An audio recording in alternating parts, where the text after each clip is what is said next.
Battle of the Planets wasn't just a dubbed anime with colorful capes and space battles.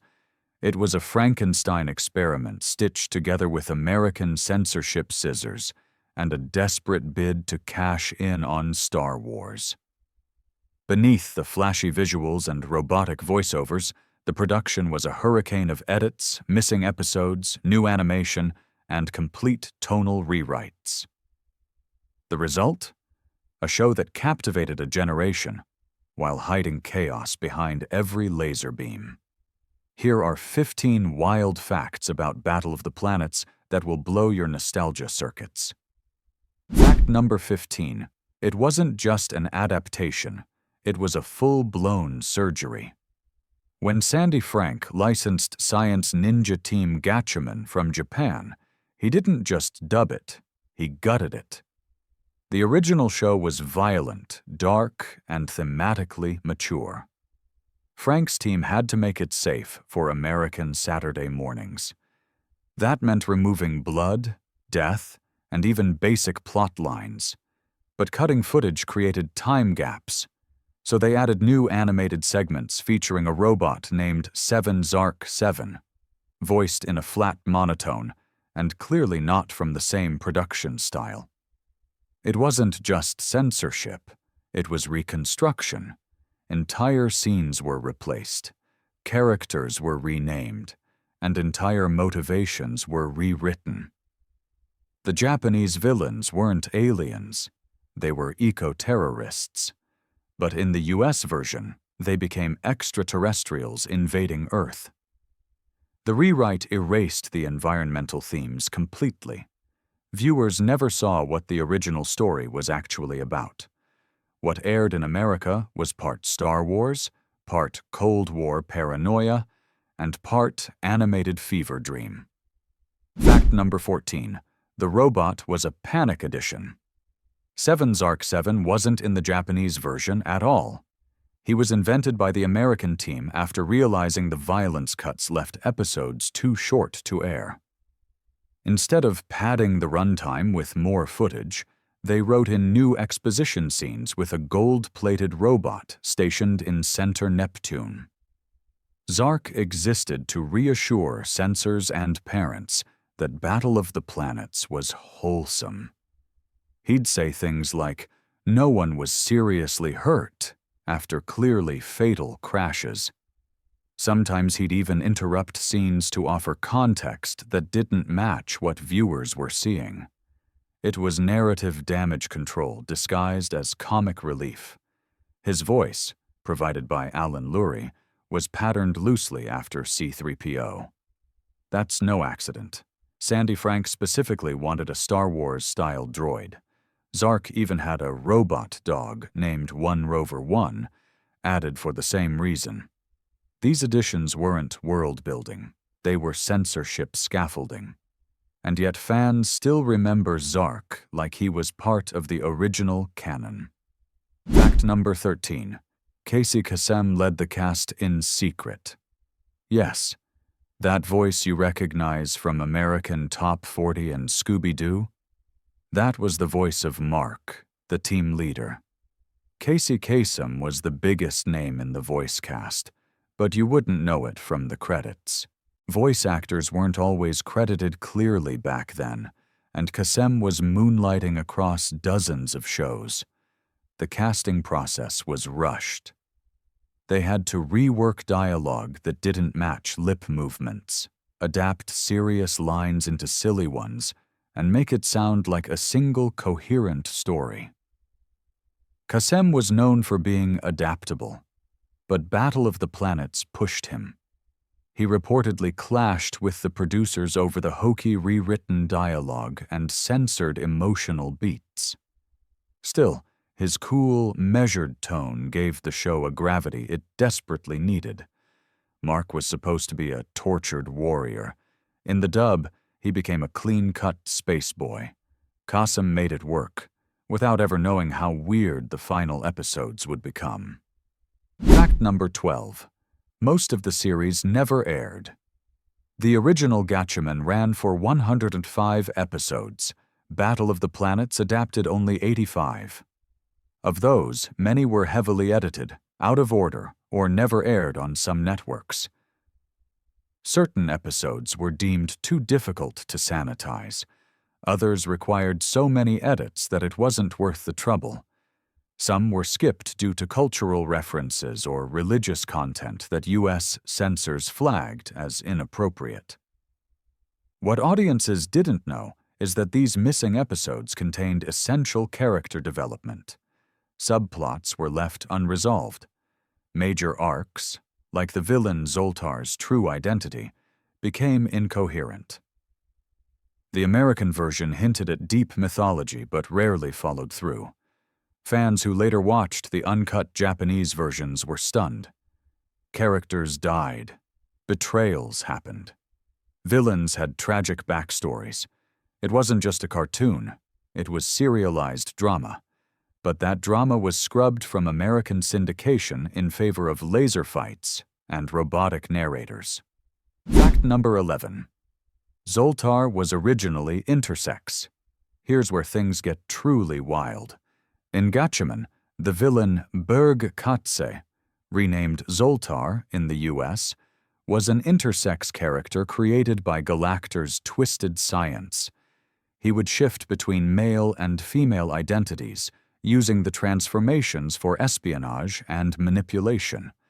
It was a shocking and deeply controversial concept, even by Japanese standards in the early 70s. But in the American version, this plotline was buried. The gender fluidity was rewritten as disguises. Voice actors were swapped between masculine and feminine tones without explanation. The idea of an intersex character was far too taboo for U.S. children's television in the late 70s. Instead of exploring identity, Battle of the Planets painted Zoltar as a generic alien villain with no depth. This stripped away one of the most daring elements of the original. Even now, many fans have no idea that Battle of the Planets once danced on the edge of gender commentary. Fact number 10. A voice actor quit over a single scene. Go ahead and like and subscribe, because behind the spacesuits and hero poses lies a drama that got personal. One of the original voice actors quit mid-production, and it all came down to a scene they refused to perform. The issue? An American rewrite inserted dialogue that turned a scene about grief into a comedic punchline. The actor felt it was disrespectful not just to the original Japanese material, but also to young viewers. While producers scrambled to rewrite around the missing voice, the situation left a mark.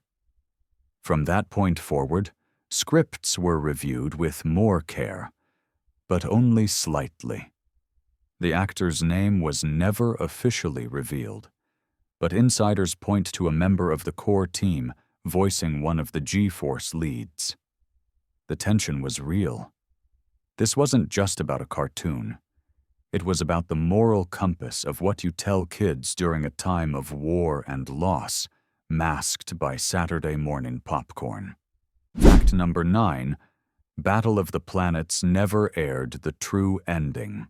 In Gatchaman, the final episode is a devastating, operatic conclusion filled with sacrifice, identity revelations, and death. The American version?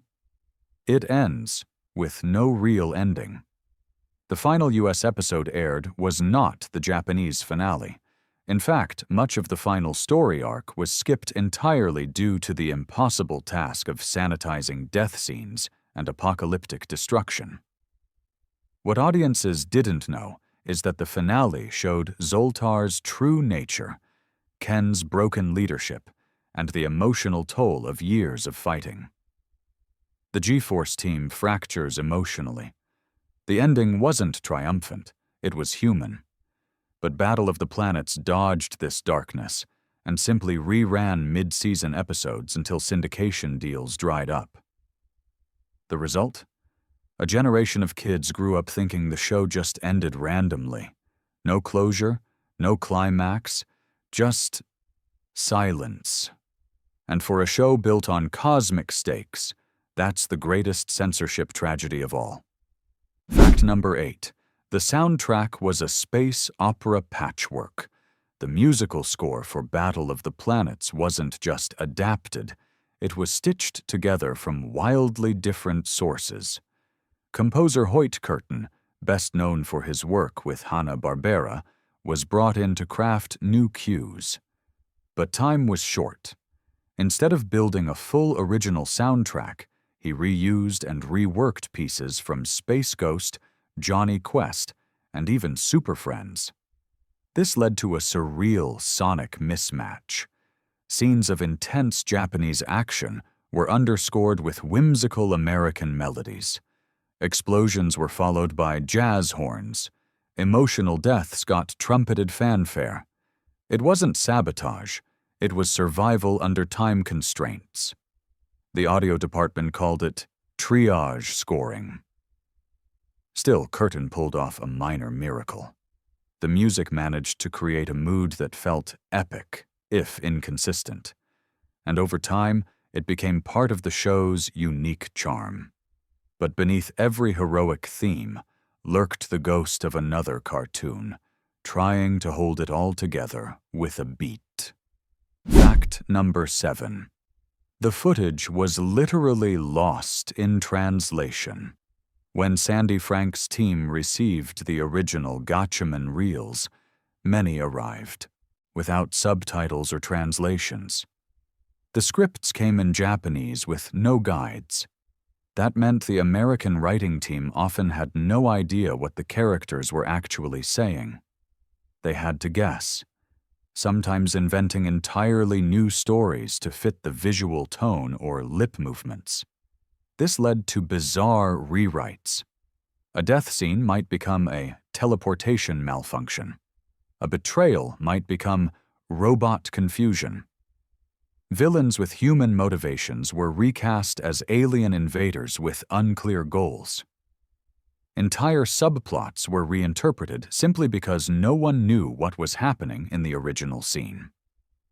To make matters worse, some reels were mislabeled or degraded. Key episodes arrived with missing frames or damaged audio. Rather than request replacements from Japan, producers either skipped them or invented filler. That's how Battle of the Planets became less of a dub and more of a cosmic guessing game. Fact number 6. 7 Zark 7 was an edited-in stalker.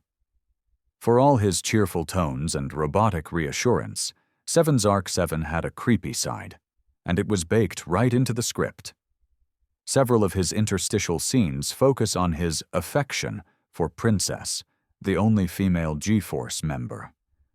He watches her from monitors. He comments on her outfits. In one segment, he even wishes he were human so he could interact with her. What was meant as light comic relief now reads like something darker. And it was never part of the original show. This creepy voyeurism was added during the American rewrite, likely intended as innocent robotic curiosity. But the execution is uncomfortable, especially when paired with the fact that Zark constantly watches the team from his monitor room like a space-age Big Brother. In Japan, there was no Zark, no commentary, no creepy undertones, just a focused sci-fi war story.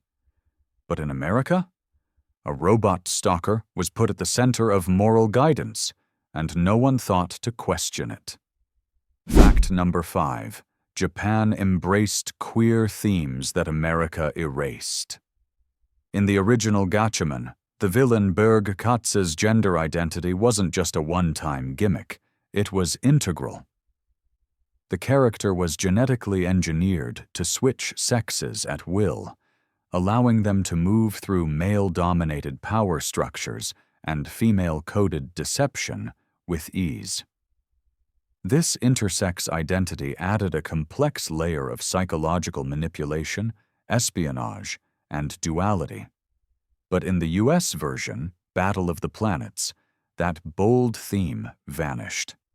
Zoltar became a standard villain with no clear backstory. His alternating voices, one male, one female, confused many young viewers, but producers never addressed the gender fluidity on screen. They blamed disguises, editing quirks, or even alien biology. What audiences didn't know was that the character's queerness was celebrated in Japan as a metaphor for identity and inner conflict. In America, it was buried out of fear of moral panic and broadcast backlash. That silence robbed Battle of the Planets of one of its boldest and most progressive ideas. Fact number 4. George Lucas was a secret fan. While Battle of the Planets was clearly riding the coattails of Star Wars mania, the connection went both ways. George Lucas was reportedly aware of the series and praised its visual style. He never officially endorsed it, but several Lucasfilm insiders have revealed that he considered it one of the better American localized anime shows of the time. Why? Because it echoed the serialized space adventure tone of the original Flash Gordon reels that inspired Star Wars itself. Sandy Frank even claimed Lucas once encouraged him to pursue more anime adaptations, though the quote has never been verified. Still, you can see the influence. The G-Force team's capes and colorful gear are reminiscent of Jedi robes. Their transformation sequences feel like sci-fi rituals. The sprawling villain empire feels like a prototype for the Galactic Empire. It wasn't theft, it was convergence. Both properties were drawing from the same mythic well, but only one had a robot named 7 Zark 7 mumbling exposition from an underwater base. Fact number 3. The show got an unofficial remake. That flopped. In the early 2000s, fans of Battle of the Planets were stunned when rumors swirled of a reboot. In 2002, a pilot for a new animated series was produced by Nelvana, with updated character designs and digital animation. The new show was sleek, moody, and aimed at older fans who had grown up on the original. But here's the twist: it never aired. Why? Licensing wars, creative disagreements, shifting studio priorities. Despite promising visuals and a more mature tone, the reboot died in development. What survives today are only leaked production stills, a short animation clip, and fan rumors. It wasn't just a cancellation, it was a vanishing act.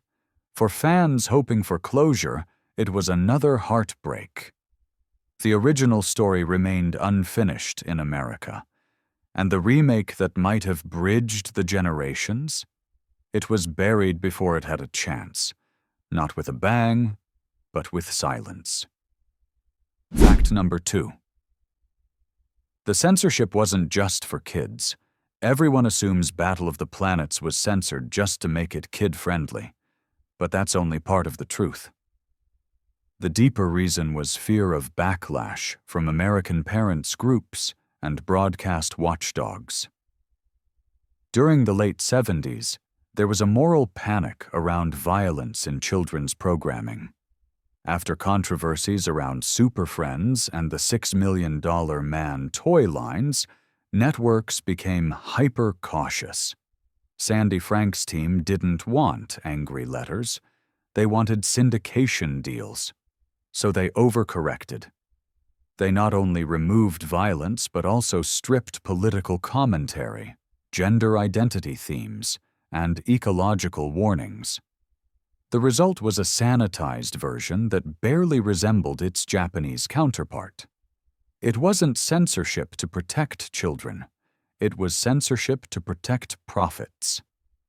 What audiences didn't know was that the show's transformation wasn't just creative, it was political, and it robbed a generation of a more thoughtful, daring story hiding beneath the lasers. Fact number 1. It inspired a generation of creators. Despite all its flaws, cuts, and rewrites, Battle of the Planets did something few other shows could. It sparked imaginations.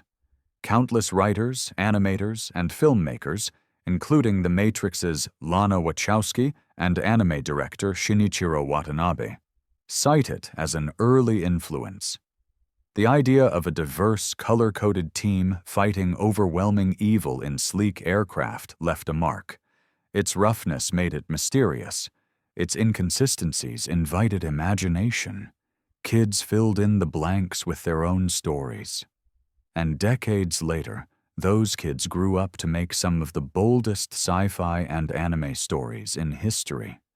The show didn't need to be perfect. It needed to exist.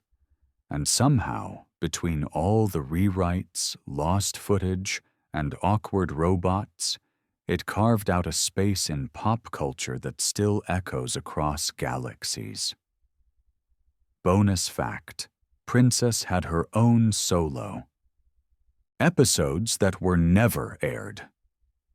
What most fans never saw were the princess-centric episodes, Japanese originals that gave her deeper backstory, trauma, and fierce independence.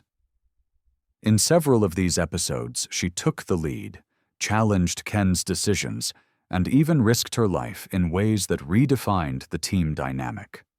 But in America, those episodes were skipped or rewritten to diminish her role. Why? Some U.S. producers felt that a female lead might not test well with young boys. It was the 70s. Networks were scared. So they sidelined her. Even scenes where she showed emotional complexity or tactical brilliance were often trimmed. The tragedy? She was never just the token girl. She was a warrior with her own scars. Those solo arcs could have changed how a generation saw female heroes. But they were buried. Until now.